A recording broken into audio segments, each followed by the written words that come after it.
Iran opens fire on a critical target. Another ship, another strike, another silence from those who should be answering back. But that's not the story tonight, because somewhere, far from the cameras, 4 fighter pilots vanished months ago. No confirmation, no bodies, no answers. Until now. Iran has just admitted the truth, and what they're saying about these pilots changes everything we thought we knew about this war. Stay with me. Welcome back, everyone, to The Siege War, the channel that brings you the truth behind the headlines, straight from the front lines of the world's most dangerous conflicts. Before we go any further, if you're one of our longtime viewers, someone who's been with us through every twist of this war, every late-night update, every moment we've tried to make sense of a world spinning faster than the news can keep up with, please take just a moment. Tap that subscribe button. It costs you nothing, but it means everything to this channel, and it makes sure you never miss a single update when the next one breaks. And I'd love to know, where in the world are you watching from tonight? Drop it in the comments below. It always amazes me how far this community reaches. Now, let's get into it. It happened again. Another ship, another explosion, another warning sign that the world seems to be ignoring. On August 15th, officials from the UAE confirmed the news. One of ADNOC's vessels, a major oil tanker, was attacked while moving through the Strait of Hormuz. The attack happened late at night on August 14th. Explosive devices struck the ship directly. Investigators are still working to confirm the exact source.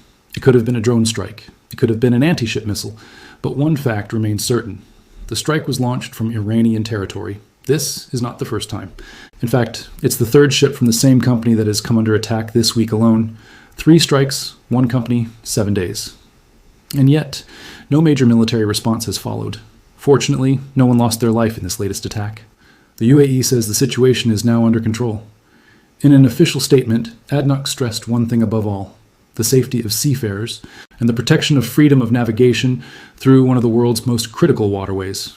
But here is where the story gets far more troubling. The UAE has already suffered greatly during the earlier, more intense phase of this conflict. Ballistic missiles rained down on Emirati soil. Drones filled its skies. Cruise missiles targeted its infrastructure. During the first months of the war, no country was targeted by Iran more often than the UAE. Now, months later, the attacks haven't stopped. They've simply become quieter, less dramatic, but just as deadly in intent. So the question that analysts are now asking is simple but urgent.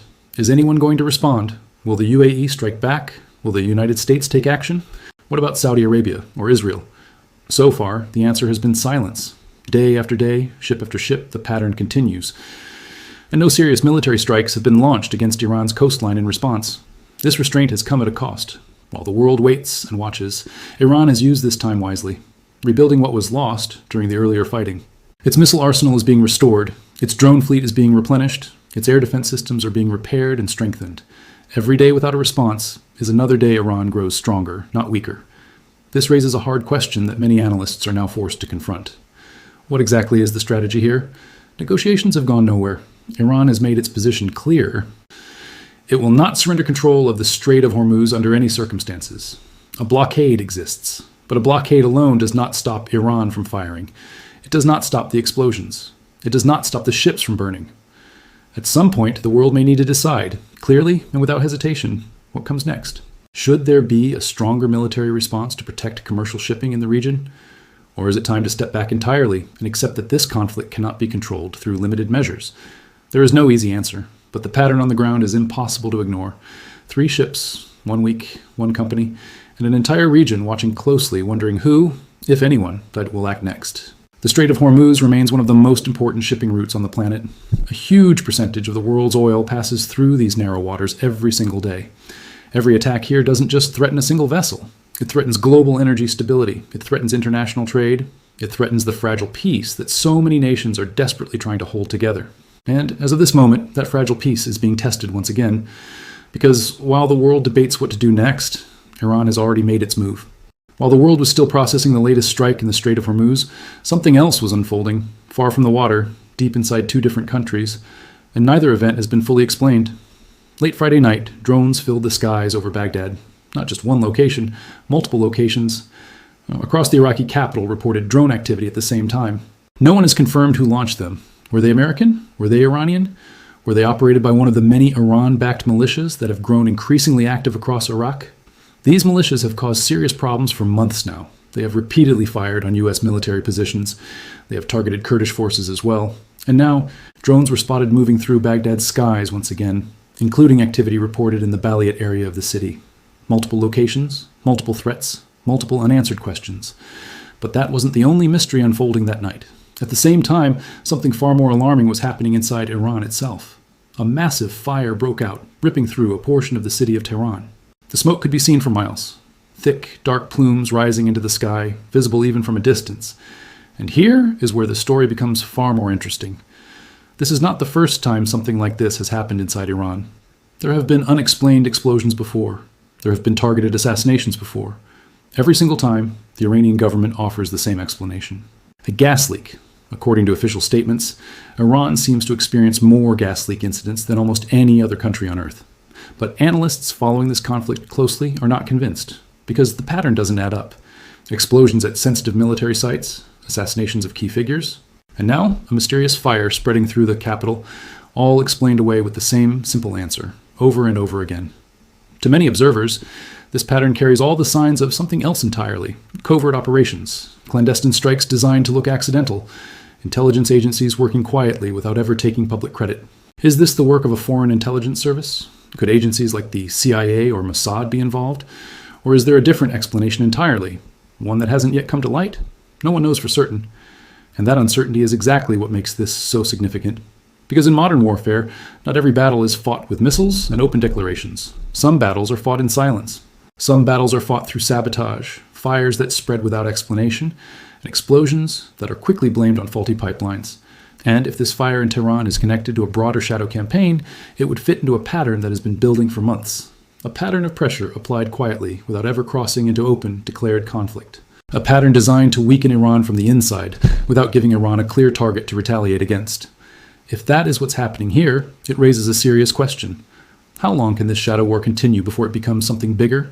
Because while ships burn in the Strait of Hormuz, and drones move silently over Baghdad, and fires spread through Tehran with no clear cause, the region is being pulled deeper into instability with every single day that passes.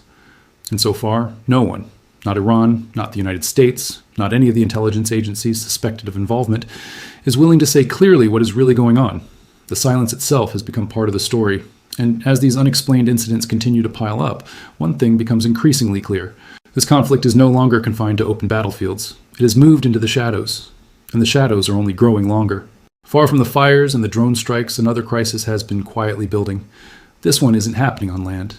It's happening at sea, and it centers on one of the most powerful warships in the world, the USS Abraham Lincoln.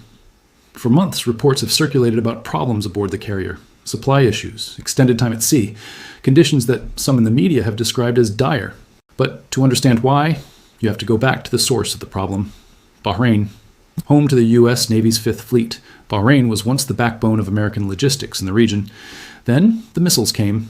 Iranian ballistic missiles and drones struck the naval support facility in Bahrain repeatedly, causing serious damage to the base that the Navy relied on for resupply, maintenance, and coordination. With that hub crippled, the Navy was forced to improvise. Logistics support shifted to Diego Garcia, a remote island base located roughly 2,200 miles away from where carrier forces were operating in the Gulf of Oman. That's not a short detour, that's an enormous logistical gap, and Iran noticed. On March 20th, 2 ballistic missiles were launched toward Diego Garcia itself. One missile fell short, one was intercepted. Even from thousands of miles away, Iran was reaching for America's backup plan. This is the environment the USS Abraham Lincoln has been operating in. Nearly 9 months at sea, no liberty call, no break, just continuous combat operations, supporting the naval blockade against Iranian ports, month after month after month. Eventually, the Navy announced that the USS George Washington would be sent to relieve the Lincoln. But before that happened, the acting Secretary of the Navy addressed the growing media narrative directly. He confirmed several facts. The Lincoln had been deployed for 266 days. 200 of those days were spent inside an active combat zone. The carrier's aircraft had flown more than 10,000 sorties. Over 1.5 million pounds of ordnance had been dropped. Despite the intensity of the deployment, retention rates aboard the Lincoln remained among the highest of any carrier in the fleet. He also addressed the more sensitive claims. Yes, there had been a small number of mental health cases treated aboard the ship, but there had been no loss of life. Yes, meal plans had been adjusted at times when fresh resupply couldn't reach the carrier, but not a single meal was ever missed. Yes, call-home privileges had been limited. But this was due to operational security, not neglect. According to sources familiar with conditions aboard the Lincoln, the situation had been significantly exaggerated by media coverage. Supplies were strained, yes, but far from critical. The sacrifices being made by the crew were real. No one disputes that. But the portrayal in some reports, painting the deployment as a crisis of survival, appears to stretch well beyond the facts on the ground. Still, the Lincoln wasn't the only vessel facing serious challenges. The Benfold, an Arleigh Burke-class guided missile destroyer operating alongside the Washington Carrier Strike Group, suffered a major engineering failure on July 24th while conducting operations in the South China Sea. The ship's power generation system failed completely. For 4 full days, the Benfold had no power, no proper galley, no working restrooms, no climate control, only limited access to potable water. During that time, the Washington Strike Group stepped in, providing essential support, including meals, until the Benfold could reach the Philippines for repairs. The ship has since returned safely to its home port in Yokosuka, Japan. Taken together, these incidents paint a clear picture. This is a Navy under real strain. Extended deployments, damaged logistics hubs, mechanical failures thousands of miles from home. Yet despite all of this, military officials insist the fleet has enough redundancy built into the system to prevent any single failure from spiraling into something far more dangerous. Whether that confidence will hold remains to be seen.